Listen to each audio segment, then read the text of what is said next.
Hello, welcome to Scott's Odyssey. When you travel along roads and throughways, you see a lot of graveyards and churches, memorials, because, well, we all eventually pass. This particular site is the oldest church in Bedford, Pennsylvania, still standing. Welcome to the old log church. See you in a minute.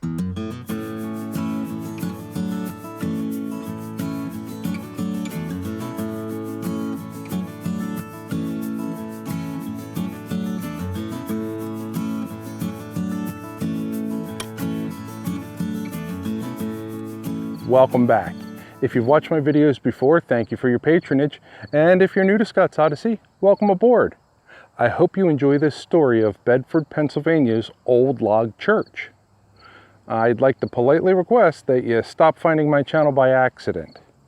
By clicking subscribe, you'll see these videos when they are released and help pay for the gas that is guzzled by that truck and make me even more efficient with my vehicle, because Pennsylvania does not have a single flat driving plane in its eastern and western borders, but does have a lot of hills, gullies, mountains, and hollers. Immediately after 1763, the end of the 7 Years' War, more commonly known as the French and Indian War, the western territory of Pennsylvania opened up the floodgates for pioneers, farmers, and adventurers alike. As things calmed down, a German immigrant with 8 children, whom was living in Montgomery County, decided it was time to leave the busy, bustling life of eastern Pennsylvania and move westward, staking claim to his Revolutionary War service grant of land, and go where he could experience the entrepreneurial boom, just as many others were doing. In 1795, Shell built an inn, the raised town footpath known during this time as the Fort Duquesne to Fort Bedford Turnpike, the same route that is today US 30 or Lincoln Highway. In 1796, he procured a 1,500 acre tract of land from John Anderson in the fertile eastern foothills of the Allegheny Mountains and built a farm. With all the others whom were out in this part of Pennsylvania, he made the decision to use a good piece of his land and lay out a town to be built in 1808 and sell the lots to the incoming settlers. By 1809, he had sold over 10 lots and donated some land towards schools and churches. This location became the modern borough of Shellsburg, Pennsylvania, and his family were the prominent landowners in this area for many generations. Back to 1806, a particular plot of this land had its first internment, the Little Whetstone Girl.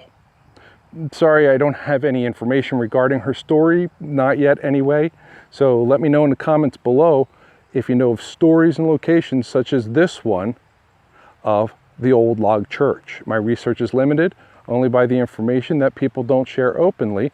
Help me break that barrier, and let's share the history and culture of who we once were. Now it's raining, let's take this inside.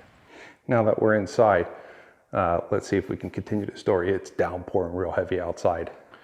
The interment grave of the Whetstone Girl gave birth to the Chestnut Ridge and Shellsburg Union Cemetery. This ushered in the immediate construction of a church that same year, which was given deed in 1807 and built for the union of the Reformed and Lutheran denominations of Christianity. On June 1st of 1806, the congregation agreed that this church should be free only to Reformed and Lutherans. Any other traveling preacher was required to place petition to the elders of the congregation for use of the church. This church is a very large log-built structure, typical of post-Revolutionary war homes. The church stands at 25 feet by 30 feet and 2 stories. The church held services for 6 years and the congregation sat on, well, logs. In the year 1809, a pot-belly coal stove and a pipe were purchased to keep the congregation warm. Previous to the coal stove, it said that people would bring their dogs to church in order to keep their feet warm during the sermons. Although it was built without a transept or a transverse portion of the building that makes a structure appear in the shape of a cross when viewed from above, in 1812, the church received several additions. The walls were plastered, a triforium, or ventilation and natural lighting area at the second level, according to old Greco-Roman architecture, an accentuated open nave gallery, or any two-story opening above a congregation. Finally, it was touched off with a rather medieval-style wine-glass pulpit, and the seating logs were replaced with actual pews. The outer walls of the church were weatherboarded, but in 1935 the weatherboarding was removed, and thus the name Old Log Church became commonplace. The Lutherans moved out and into their new and much larger brick church in 1843. In 1851, the Reform built a new church, leaving this old log church essentially abandoned.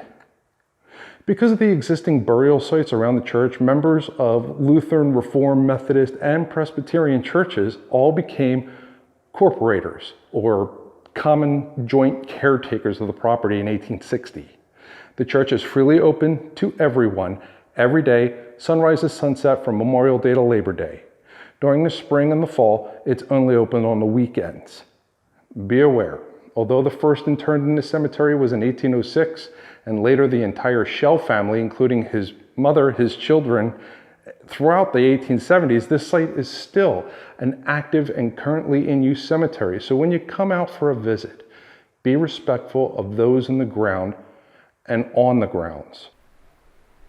Try to give you a shot of the pews and how small the building really is. Here's the steps. This is the back door that was recently vandalized, unfortunately.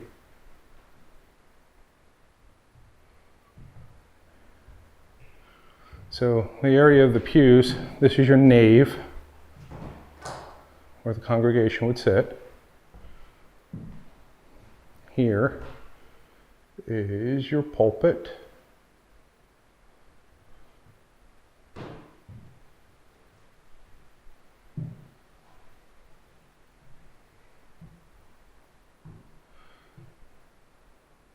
It's a really neat place. It's kind of neat to be in here.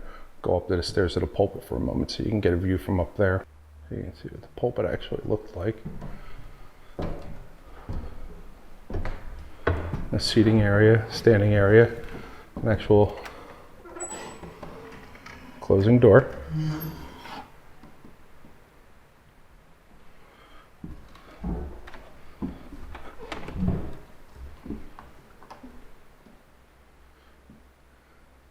Seating area for everyone, most likely the choir, or if the congregation got big enough, somebody decided to carve their name into the wood. Here's the ceiling. You can see where the stovepipe went. It is really warm in here, and it is pouring outside right now. So I don't know if I'll be able to get you any drone footage, but we'll take a chance and take a look and see what happens. Let's get back down off the pulpit. That's the last thing I need to be on.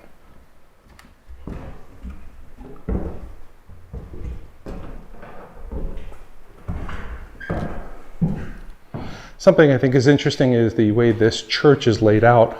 It's right in the middle of the entire cemetery. So no matter what window you look out,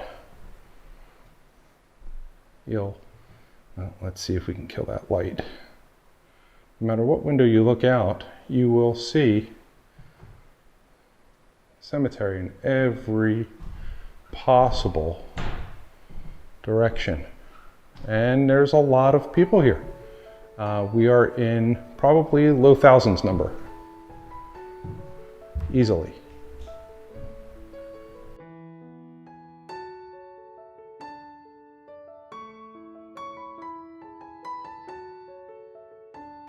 You can probably hear the rain a little bit. It was thunderstorms all day today.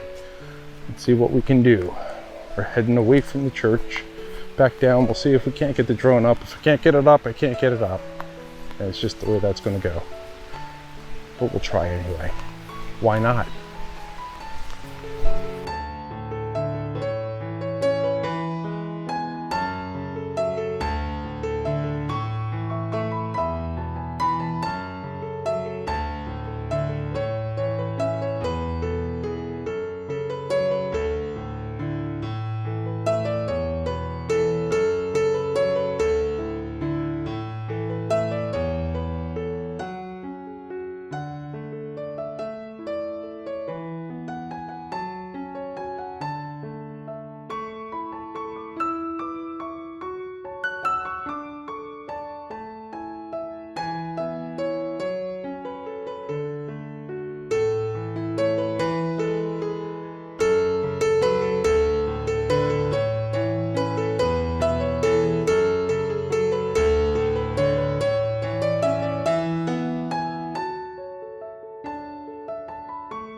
I hope you enjoyed this visit and the history of the old log church. Be sure to click like, subscribe, and comment, and I'll see you on the next video.